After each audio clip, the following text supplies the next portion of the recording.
आज की कहानी सफलता की गूंज। गीता की आंखों में खुशी के आंसू थे और गला भावातिरेक में रूंधा हुआ था। फोन पर लगातार बधाइयों का तांता बंधा हुआ था और वह भीगी आंखों से दीवार पर लगी पति की तस्वीर के सामने खड़ी थी। देख लो, तुम्हारे बेटे ने तुम्हारे सपने को किन ऊंचाइयों तक पहुंचा दिया है। आज जब चारों तरफ से बधाइयों के संदेशे आ रहे थे तो बेटे के लिए गर्व होने के साथ साथ गीता का मन इस समाज की दोहरी मानसिकता पर हंस भी रहा था। वाकई यहाँ पर चढ़ते सूरज को सब सलाम करते हैं, डूबते को कोई भी कुछ नहीं पूछता। आज भी उसके कानों में अपनी देवरानी के शब्द गूंज रहे थे। पता नहीं कैसी माँ है, पति तो पहले ही जा चुका है, अब इकलौते बेटे को भी खतरे में डाल रही है। अंदर से शायद डर होगा कि जेठानी अकेली होगी तो उन्हें न संभालना पड़ेगा। पति की मृत्यु के साल भर बाद ही जब बेटे का एनडीए में चयन हुआ था तो गीता स्वयं भी बहुत पसोपेश में थी। इस परीक्षा में सफलता बहुत बड़ी उपलब्धि थी बेटे के लिए। बेटे को देश सेवा में भेजने का विचार जहां उसे गौरवान्वित कर रहा था, वहीं फिर से कोई अनिष्ट न हो, इस सोच ने उसे भी बहुत डराया था। परंतु बेटे की इच्छा के सामने उसने अपने पसोपेश को जाहिर नहीं होने दिया था। पहले ही बेटा उसे बहुत बार समझा चुका था, पर माँ का दिल बार बार हिल ही जाता था।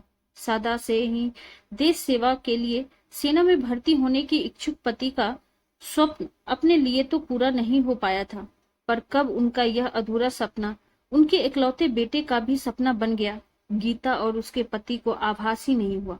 बचपन में सैनिक स्कूल में प्रवेश न मिल पाने को शायद उसने एक चुनौती के रूप में स्वीकार किया था और धीरे धीरे यह चुनौती उसके लिए एक जुनून बन गई थी।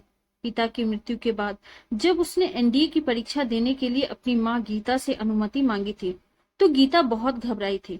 पति को खोने का जख्म अभी ताजा था, कुछ और गलत ना हो जाए, यह विचार उसे बेटे को अनुमति देने से रोक रहा था।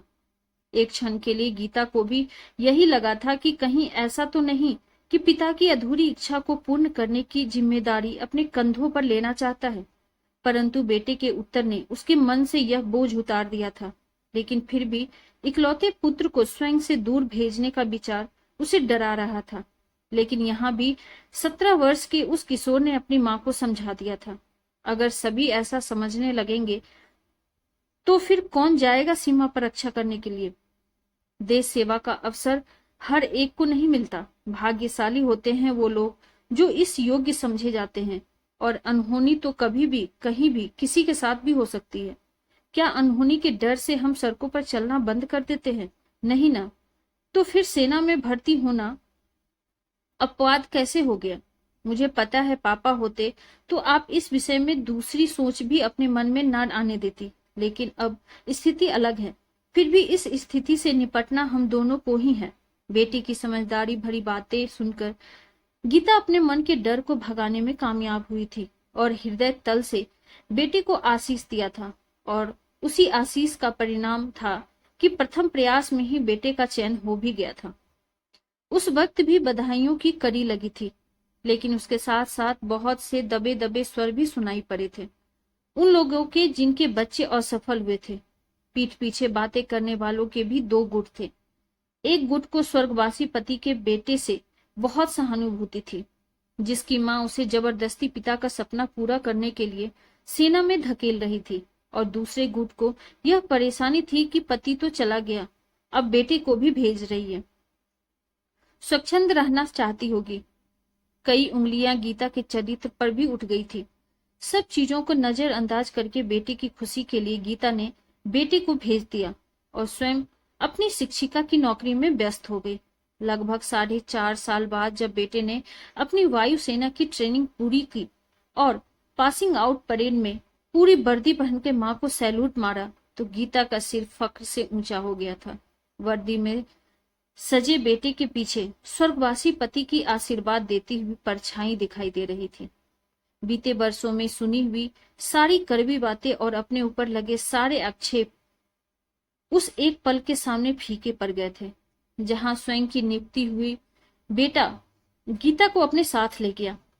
बस माँ, बहुत अकेला रह लिया आपने, नौकरी छोड़ो और मेरे साथ चलो।